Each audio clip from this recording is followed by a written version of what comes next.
എമ്പുരാൻ എന്ന് പറയുന്ന സിനിമയുടെ വൻ വിജയത്തിന് ശേഷം ലാലേട്ടൻ നായകനായിട്ട് എത്താൻ പോകുന്ന ഏറ്റവും പുതിയ മലയാള ചിത്രമാണ് തുടരും എന്ന് പറയുന്ന സിനിമ.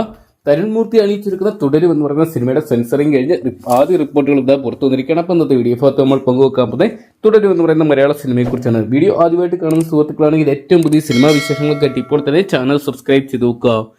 മലയാളത്തിന്റെ സ്വന്തം ലാലേട്ടനെ കേന്ദ്ര കഥാപാത്രമാക്കി സൗദി വെള്ളയ്ക്ക, ഓപ്പറേഷൻ ജാവ തുടങ്ങിയ ഹിറ്റ് സിനിമകൾ അണിയിച്ചൊരുക്കിയ തരുൺമൂർത്തി ഡയറക്ടറിന് ഏറ്റവും ലേറ്റസ്റ്റ് ആയിട്ടുള്ള മലയാള ചിത്രമായിരുന്നു തുടരും എന്ന് പറയുന്ന സിനിമ. ലാലേട്ടനോടൊപ്പം തന്നെ 15 വർഷത്തെ ഇടവേളയ്ക്ക് ശേഷം ശോഭനയും മറ്റ് കേന്ദ്ര കഥാപാത്രത്തെത്തുന്നു എന്ന പ്രത്യേകത ഈ ഒരു സിനിമയ്ക്കുണ്ടായിരുന്നു. എന്തൊക്കെയും പ്രതീക്ഷകളേറെ ആയിട്ടുള്ള ചിത്രത്തിന് ഇപ്പോഴത്തെ ആദ്യ അഭിപ്രായങ്ങൾ വരുമ്പോൾ മലയാള സിനിമയുടെ തലവരെ മാറ്റാൻ പോകുന്ന ഒരു ചിത്രമായിരിക്കും തുടരും എന്നാണ് പുറത്തുവരുന്ന റിപ്പോർട്ടുകൾ. ഒരു സാധാരണക്കാരനെ തിറങ്ങി പിന്നീട് അങ്ങോട്ട് ത്രില്ലർ പരിവേഷത്തിലോട്ട് മാറുന്ന ചിത്രമായിരിക്കും തുടരുമെന്നാണ് പുറത്തു വരുന്ന റിപ്പോർട്ടുകൾ. എന്തൊക്കെയും എമ്പുരാൻ എന്ന് പറയുന്ന സിനിമയ്ക്കകത്ത് അധോലോക നായകനായിട്ടും അതോടൊപ്പം തന്നെ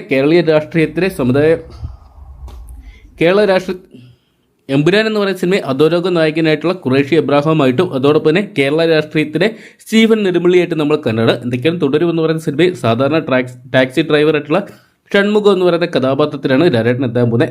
ഏപ്രിൽ മാസം 25-ാം തീയതിയാണ് ചിത്രം തിയേറ്ററിലോട്ട് എത്താൻ പോകുന്നത്. മികച്ച ചിത്രമായിട്ട് മാറുമെന്ന് തന്നെയാണ് പുറത്തുവരുന്ന റിപ്പോർട്ടുകൾ എല്ലാം തന്നെ സൂചിപ്പിക്കുന്നത്.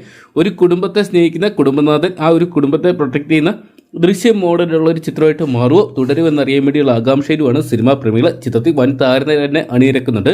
ലാലേട്ടനും ശോഭനയ്ക്കൊപ്പം തന്നെ ബിനു പപ്പു, ഫർഹാൻ ഫാസിൽ, മണിയമ്പിള്ള രാജു തുടങ്ങിയവരും കേന്ദ്ര കഥാപാത്രങ്ങളായിട്ട് വരുമ്പോൾ ഒരുപാട് പുതുമുഖങ്ങളും ഈ ഒരു സിനിമയുടെ ഭാഗമാകുന്നുണ്ട്. എന്തൊക്കെയാണ് ചിത്രത്തിന്റെ സെൻസറിങ് കഴിഞ്ഞപ്പോൾ മികച്ച അഭിപ്രായങ്ങൾ സ്വന്തമാക്കാൻ സാധിച്ചിട്ടുണ്ട്. 2 മണിക്കൂർ 46 മിനിറ്റും ആണ് ചിത്രത്തിന്റെ ദൈർഘ്യം. UA സർട്ടിഫിക്കറ്റാണ് ചിത്രത്തിൽ നേടിയെടുക്കാൻ സാധിച്ചിരിക്കുന്നത്.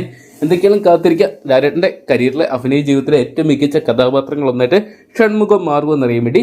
അപ്പം തുടരും എന്ന് പറയുന്ന മലയാള സിനിമയ്ക്കായിട്ട് നിങ്ങൾ ആരൊക്കെയാണ് കാത്തിരിക്കുന്നത് കമന്റ് ബോക്സിൽ പങ്കുവെക്കുക. വീഡിയോ ഇഷ്ടപ്പെട്ടെങ്കിൽ ലൈക്ക് ചെയ്യാനും ഷെയർ ചെയ്യാനും ചാനൽ സബ്സ്ക്രൈബ് ചെയ്യാനും മറക്കണ്ട.